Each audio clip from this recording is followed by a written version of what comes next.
penyebaran COVID-19 sekitar bulan Maret 2020 oke. ya, kita sudah melakukan upaya-upaya untuk pencegahan itu. Di antaranya pada waktu itu langsung anak-anak belajar mandiri di rumah, jadi pembelajaran dari rumah, sambil kita mempersiapkan dari sisi protokol kesehatan yang ada di madrasah, terutama sekali adalah persiapan untuk menyiapkan sanitasi, ya, termasuk juga sosialisasi kepada orang tua murid terkait dengan pembelajaran selama masa pandemi COVID ini. Dan setelah ada surat edaran dari Wali Kota Malang ya, tertanggal nomor 15 sekitar bulan Maret 2021, maka kita ini sudah mulai istilahnya uji coba untuk pembelajaran tatap muka terbatas ya, di waktu itu bersamaan dengan datangnya bulan suci Ramadan, sehingga kita bisa menggunakannya untuk kegiatan uji coba itu, kegiatan pondok Ramadan. Ya, dan alhamdulillah kita bisa mengevaluasi dari kegiatan uji coba tatap muka itu, dan alhamdulillah ini bisa kita buat formulasi nanti sewaktu-waktu ada himbauan untuk pelaksanaan pembelajaran tatap muka terbatas. Kita sudah siap ya, baik dari sisi pendidik, tenaga kependidikan, anak-anak, orang tua, insya Allah ini kita sudah persiapkan sejak awal ya kasus pandemi ini. Kita ada pembagian pulsa gratis untuk orang tua kan gitu ya, baik itu dari provider maupun dari komite madrasah itu support untuk mereka diberikan pulsa. Aplikasi untuk pembelajaran secara daring ini juga harus kita kuatkan. Ini penting sekali, karena kadang-kala kita siap dengan pembelajaran daring tetapi aplikasi yang kita siapkan ini tidak support. Itu menyebabkan efisiensi dan juga target pencapaian hasil belajaran tidak maksimal ya. Termasuk bagaimana nanti mengevaluasi belajarnya anak-anak, karena kita full daring daring, sehingga aplikasi bagaimana penilaiannya itu ya sudah kertas, tidak berbahan kertas, semuanya sudah pakai aplikasi virtual semuanya.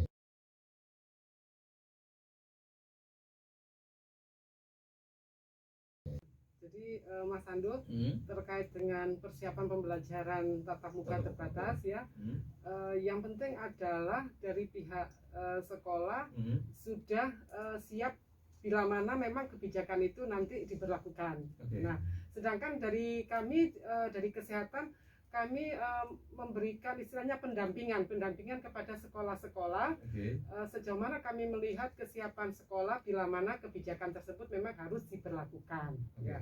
Kemudian terkait dengan meningkatnya kasus COVID pada masa sekarang, memang itu nanti seluruhnya adalah kembali kepada kebijakan dari pemerintah Kota Malang. Jadi pada saat terakhir nanti, pada saat mungkin tahun ajaran baru akan diberlakukan, finalnya nanti seperti apa, kondisi COVID itu seperti apa, bila mana memang secara epidemiologi, secara data surveillance pandemi COVID ini angkanya terus bergerak, saya rasa dari pemerintah Kota Malang tentu akan mempertimbangkan penerapan pembelajaran tatap muka terbatas. Tapi bila mana pada saat nanti timingnya ternyata kasus COVID ini bisa kita tekan, sekolah-sekolah sudah siap untuk melaksanakan pembelajaran tatap muka terbatas. Jadi inilah sudah dilakukan oleh pihak sekolah, dan khususnya yaitu sekolah Min 1 Malang ini luar biasa sudah persiapan pembelajaran tatap muka terbatasnya.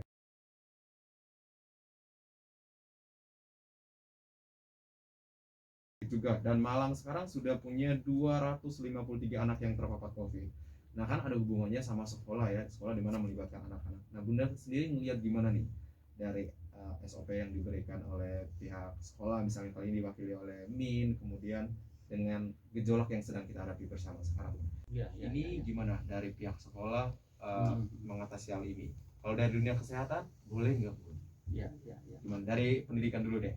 Kalau dari dunia pendidikan, jadi kalau orang tua sudah dinyatakan sembuh dari COVID-19, ya sudah, kita tidak perlu memberikan stigma negatif kepada orang tua, juga kepada putra-putrinya, bahwa mereka sudah sembuh, kemudian sudah clear dari virus COVID-19 ini, tapi hanya tetap mereka protokol kesehatan itu tetap dilakukan, Bu Dokter. Dan yang tidak kalah pentingnya sebetulnya kepada orang tua yang juga mungkin belum terpapar atau naudzubillah jangan sampai terpapar, tetap lakukan protokol kesehatan dengan baik.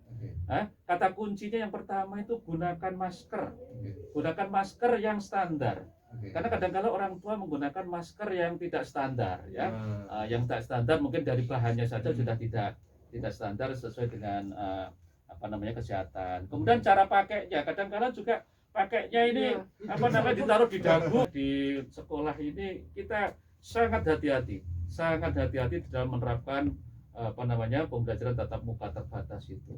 Di Min 1 Kota Malang saja kita belum berani 50%, belum berani. Ya, di Min 1 Kota Malang ini baru kita terapkan anak-anak 1 hari dalam 1 minggu itu pembelajaran tatap muka. Ya, itu gitu ya. Jadi tetap kesehatan putra-putri kita itu menjadi yang pertama. Itu masalah hasil belajar dan sebagainya itu menjadi target yang kedua. Tapi kesehatan putra-putri siswa termasuk juga pendidik dan tenaga kependidikan itu yang menjadi target kita yang pertama, itu yang harus kita kita amankan dulu.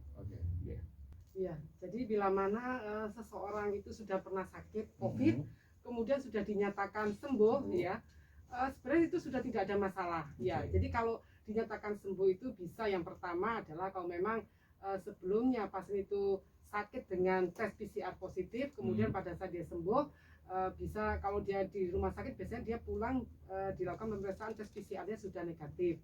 Atau yang kedua adalah mereka yang termasuk dalam kontak erat. Kalau mereka termasuk dalam kontak erat, biasanya kita sekarang melakukan swab antigen yang positif, kemudian kita lakukan isolasi mandiri selama 14 hari. Bila mana dalam masa isolasi mandiri 14 hari tidak ada gejala, maka kita sudah bisa menyatakan bahwa kontak erat tersebut sudah sembuh.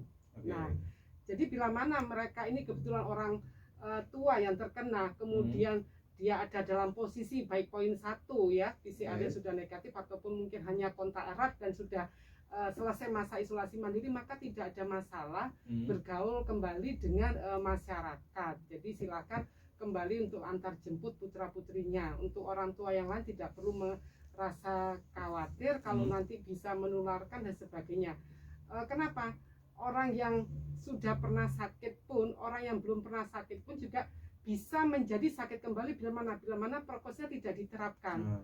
Jadi bukan karena nanti orang tua yang tidak pernah sakit kemudian ketemu sama yang pernah sakit, tiba-tiba dia menjadi sakit, waduh mergo saya ketemu sama orang tua yang itu, bukan karena itu. Artinya apa, yang orang tua yang sakit itu sudah sembuh, ya, karena orang tua yang baru ini memang dia tidak menerapkan prokes atau prokesnya kendor sehingga dia bisa sakit karena sumber infeksi yang lain, bukan karena orang tua yang pernah sakit itu. Ini perlu dipahami oleh orang tua, ya.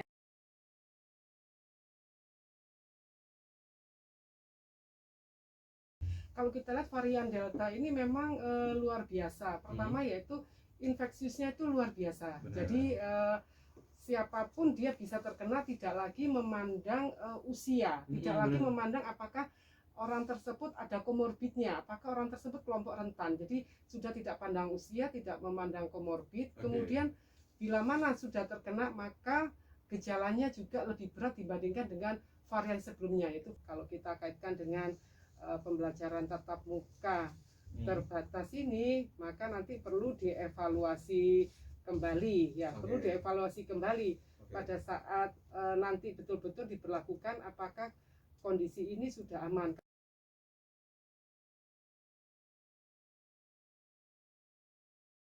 Kota Malang ini khususnya itu kita mengembangkan terutama sekali adalah untuk pembinaan karakter dan akhlak mulia. Ya, kita ada program kalau di Min 1 Kota Malang ini Paku Bumi gitu ya. Pembinaan akhlak mulia, karakter dan budaya Islami. Ya, itu kerjasama dari guru dan orang tua murid. Itu kegiatan-kegiatan selama di rumah itu memang kita desain agar anak-anak lebih banyak untuk melakukan aktivitas-aktivitas di mana digunakan untuk pengembangan karakter dan akhlak mulia.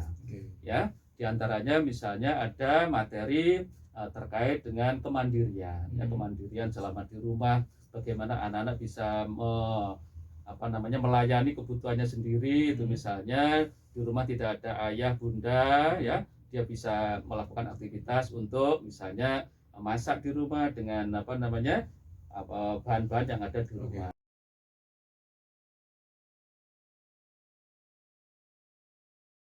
Jadi bila mana nanti PTM benar-benar kita berlakukan, yang pertama yaitu orang tua harus mendisiplinkan putra-putranya untuk menerapkan prokes.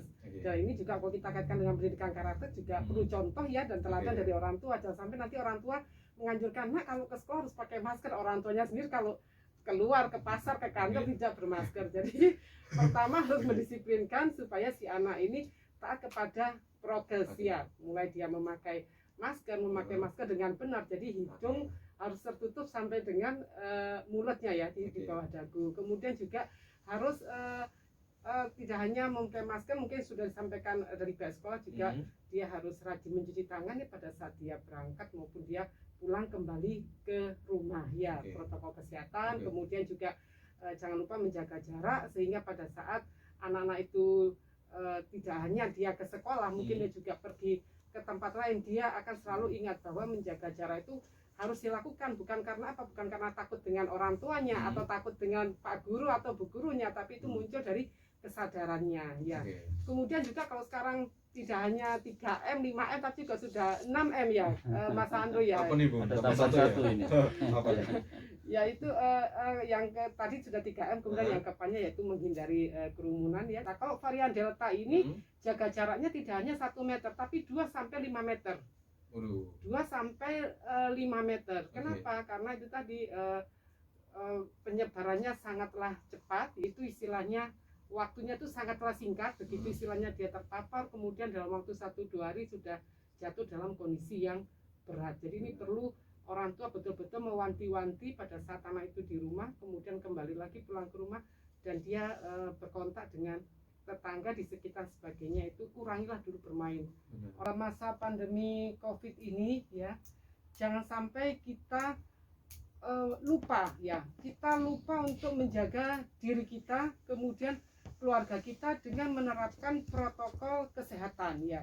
Jadi nomor 1 kita harus betul-betul ingat bahwa kita sakit, kita sehat itu intinya apa? Berasal dari perilaku kita bagaimana. Jadi kita tidak usah dulu istilahnya kita menuntut pihak luar dengan prokes seperti itu ya Pak Suyanto. Kalau dari Pak Suyanto sendiri gimana nih? Apa yang mau disampaikan kepada orang tua murid khususnya nih? Terima kasih Mas Andro. Jadi ayah bunda yang saya hormati, jadi persebaran COVID-19 ini luar biasa dampaknya, terutama sekali untuk dunia pendidikan. Ini adalah masalah kita bersama ya, masalah kita bersama. Kita harus bergandeng tangan bagaimana anak-anak bisa tumbuh kembang dengan baik. Madrasah itu tetap atau sekolah itu tetap akan berusaha sebaik mungkin ya, ada kegiatan pembelajaran secara daring maupun kegiatan pembelajaran secara luring, itu kita siapkan dengan sebaik-baiknya. Karena itu tetap nanti itu setelah sekolah mempersiapkan dengan baik, kita juga sudah mendapatkan izin dari Satgas Covid maupun dari Kementerian Agama atau mungkin dari Kemendikbud. Tetap nanti ujung tombaknya itu pengambil keputusan terakhirnya adalah ayah bunda. Ya, apakah orang tua ini mengizinkan putra putrinya untuk mengikuti kegiatan pembelajaran tatap muka atau mengikuti pembelajaran secara daring dari rumah. Tapi tetap kita persiapkan mereka akses belajarnya itu tetap sama, kita fasilitasi dengan baik. Namun demikian, kalau ada keterbatasan di dalam penyelenggaraan kegiatan pembelajaran baik daring maupun luring, ya beginilah kondisinya. Ya, kita tidak bisa kegiatan pembelajaran ini bisa kembali normal seperti sebelum ada COVID-19. Ada kebiasaan-kebiasaan baru yang harus kita lakukan dan kita harus legowo karena itu demi kesehatan dari putra-putri kita. Ada kekurangan-kekurangannya, mari kekurangan-kekurangan itu kita di rumah bekerja sama dengan orang tua, bagaimana itu kegiatan-kegiatan kekurangan itu bisa dipenuhi di rumah. Karena itu di sini peran serta orang tua ini luar biasa, terutama ibu-ibu ya yang mendampingi putra-putrinya belajar di rumah. Ini sangat membantu program-program dari madrasah bagaimana anak-anak tetap tumbuh kembang dengan baik, mengikuti pembelajaran dengan baik, meskipun itu dari sisi kualitas belajarnya itu ada penurunan, Oke. tetapi dengan kerjasama kita semuanya itu bisa kita atasi bersama-sama. Oke. Amin, amin, amin. Perkembangannya dan juga nanti tentu dari pemerintah Kota Malang itu juga akan memberikan surat edaran ya, kira-kira apakah di bulan September atau di pertengahan Agustus itu sudah bisa dilakukan pembelajaran tatap muka terbatas. Tapi kalau melihat trennya ini tinggal berapa minggu ini ya, nanti anak-anak masuk tanggal 12 Juli ini 2 minggu lagi kayaknya saya melihat trennya masih meningkat ya, masih meningkat. Karena itu sangat berisiko ya untuk pembelajaran tatap muka. Tetapi teman-teman yang ada di sekolah atau di madrasah tetap harus dipersiapkan dengan baik. Ya, dipersiapkan dengan baik manakala nanti kita akan menerapkan pembelajaran tatap muka terbatas ya. Jangan menunggu nanti ada edaran baru kita persiapan. Tapi waktu-waktu liburan ini gunakan dengan sebaik-baiknya untuk menyiapkan sarana prasarana pendukungnya, termasuk juga yang tidak kalah pentingnya adalah masalah-masalah yang sifatnya teknis tadi. Ya, jadi tetap kita fasilitasi yang tatap muka, kemudian yang daring tetap kita fasilitasi. Ya, karena itu blended learning ini tetap kita lakukan ya. Jadi harus siap dua-duanya. Ya, monggo, ini masih ada waktu yang cukup ya untuk persiapan. Oke.